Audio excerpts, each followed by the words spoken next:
right, let's do another. We solve the problem. Problem number 3, that propose the structure of a given compound from its molecular formula. और इसमें हमारे पास यहाँ पर जो given formula है that is C9H10O, और ये इसका NMR spectrum with the values of 1, 5 और 2, और 2 जो है ये these are the corresponding integrated values जो कि हाइड्रोजन नंबर ऑफ प्रोटॉन्स को रिप्रेजेंट कर रही है, उनकी दी गई है स्पेक्ट्रा के अंदर. So first step is that we have to calculate या एस्टिमेट, गेट द आइडिया कि क्या हमारे कंपाउंड ओपन चेन है, रिंग है, क्या चीज़ है. सो हाइड्रोजन डेफिशिएंसी इंडेक्स के लिए वी नो कि CnH10O. So when we have C की वैल्यू जब हमारे पास 9 हो, तो हमारे पास जो कोरस्पॉन्डिंग हाइड्रोजन हाइड्रोकार्बन है उसमें नंबर ऑफ हाइड्रोजन जो है दैट शुड बी 20 होने चाहिए, CnH2n+2. बट इस केस में, हमारे इस केस में एक्चुअली देर आर C जो हैं वो टोटल 9 हैं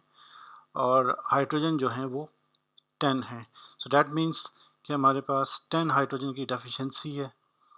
इन अदर वर्ड्स, जब हम इंडेक्स 1 पेयर पे इसको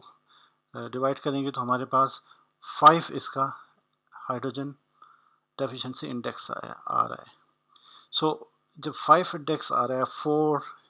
या 5 या हायर, जैसे ये 4 से अबव आए, तो वन थिंग इज श्योर कि हमारे पास there must be a ring compound में हो सकता है. जब हमारे पास यहाँ 5 आ गया, then we have to look कि let we go to our spectra, और स्पेक्ट्रा में ये क्लियर ये वाला जो रीजन है 7 ये शो कर रहा है, और ये 1, 2, 3, 4, 5 इसमें प्रोटॉन्स भी हैं. So this is definitely no it giving an clue कि ये वाकई ही यहाँ पर एरोमेटिक प्रोटॉन जो हैं वो पॉसिबल हैं, और वो इस कंपाउंड के अंदर लाजमी तौर पर मौजूद होंगे. So then we can draw the benzene ring, और इसके ऊपर जो इसके 5 प्रोटॉन्स हैं बेसिकली, वो हम उनको यहाँ पर ड्रा कर सकते हैं कि दीज आर एक्चुअली 5 जो हैं वो हाइड्रोजन इसके साथ अटैच्ड हैं. So from the chemical shift value और फ्रॉम HDI जो है, हमने इसमें एरोमेटिक रिंग जो है वो प्रपोज किया या कंसिडर किया है. अब HDI जब 5 हो तो डैट मीन्स कि इसमें 3 डबल बॉन्ड है जो कि और एक रिंग है 4, और एक देन 5 का मतलब है कि एक इसमें एक और डबल बॉन्ड भी है. वी नो कि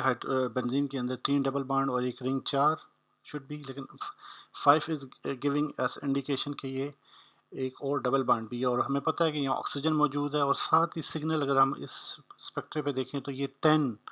और 9 के दरमियान जो है, तो this is the characteristic signal. और ये सिग्नल जो होता है वो प्रोटॉन का होता है, ऐसे प्रोटॉन का जो कि जिसको हम कहते हैं कि ये कार्बोनाइल प्रोटॉन है. So this is very the common and very well known thing. दो इस तरीके से हमारे पास ये चीज़ें सॉल्व हो जाती हैं कि there must be a one piece is हमारे पास कोई इसका एक बेंजीन रिंग है, सेकेंड इसमें कार्बोनाइल प्रोटॉन अवेलेबल है. और जब हम यहाँ पे आएंगे इस डायरेक्शन में, तो हमारे पास यहाँ पर एक सिग्नल आ रहा है 2 प्रोटॉन्स का, और ये बेसिकली रीजन जो है वो कैरेक्टरिस्टिक रीजन है मिथाइल के लिए. तो हमारे पास मिथाइल का एक ग्रुप मौजूद है, और इसमें अगर हम कंसिडर करें तो यहाँ पर ट्रिपलेट है. सो डैट मीन्स कि इसके नेबर में जो है वो 2n+ रूल अप्लाई करेंगे. So there are 2 must be hydrogen atoms must be मौजूद होने चाहिए. ये जो अनदर इसमें पार्ट है, इसमें भी ट्रिपलेट है. तो इस केस में भी आपके पास हमारे पास जो है वो मिथाइल हम उसको प्रपोज करेंगे ये, और हमारे पास ये पॉसिबल है कि ये स्ट्रक्चर इसका हो. सो देयर आर 2 पॉसिबिलिटीज़ कि हमारे पास मिथाइल हो, और साथ साथ जो है वो उसमें सो इट हैज़ 3 सो ये टर्मिनल जो है इसकी 3 है, तो ये पॉसिबिलिटी है इसमें भी जो इसका नेबरिंग नंबर है वो 2 ही हो। अब ये सारा जब हमारे पास ये प्रपोज हो गया है तो then again we look at this के अब हम इसको अटैच कैसे करें या इसको किसके साथ अटैच करेंगे। सो वो again using the given values हमारे पास जो सिंगलेट है ये कार्बोनाइल कैसा है वो अगर हम यहाँ प्लेस करते हैं तो वो फिर सिंगलेट उसका जो है वो इसके साथ यहाँ पॉसिबिलिटी नहीं है। तो व्हाट वी डू कि हमारे पास एक ही पॉसिबिलिटी है कि इसको हम कार्बन को यहाँ पर प्लेस करें ये कार्बन, और ये जो कार्बन है नेक्स्ट दीज जो कार्बन है हमारे पास दीज आर 2 कार्बन्स, और उसके बाद आगे हमारे पास कार्बोनाइल ग्रुप आए डबल बॉन्ड O, और वो जो दोनों हों वो उसके साथ अटैच हो H।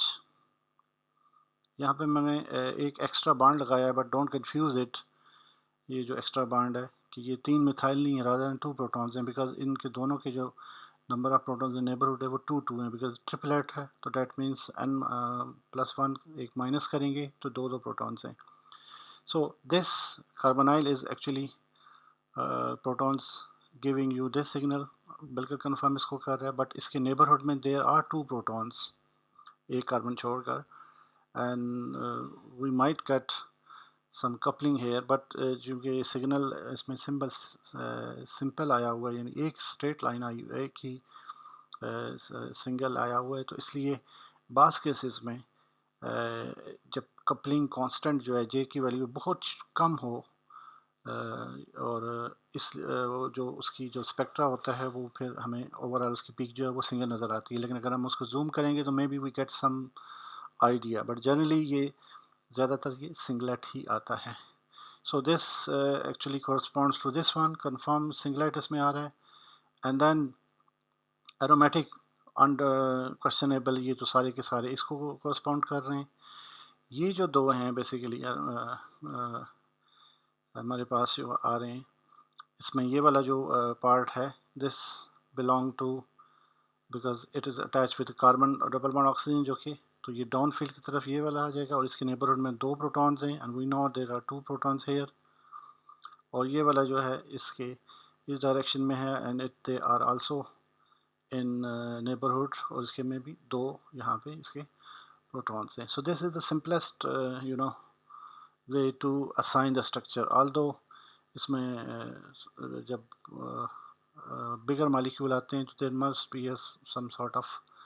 लॉन्ग रेंज कपलिंग भी आ जाती है, लेकिन from the given information we can use HDI index, then we can propose the structure based on that HDI, और फिर जो हमारे पास सिग्नल की पोजीशन है उस बेस पे हम उनके असाइन करके तो स्ट्रक्चर को आसानी के साथ प्रपोज कर सकते हैं।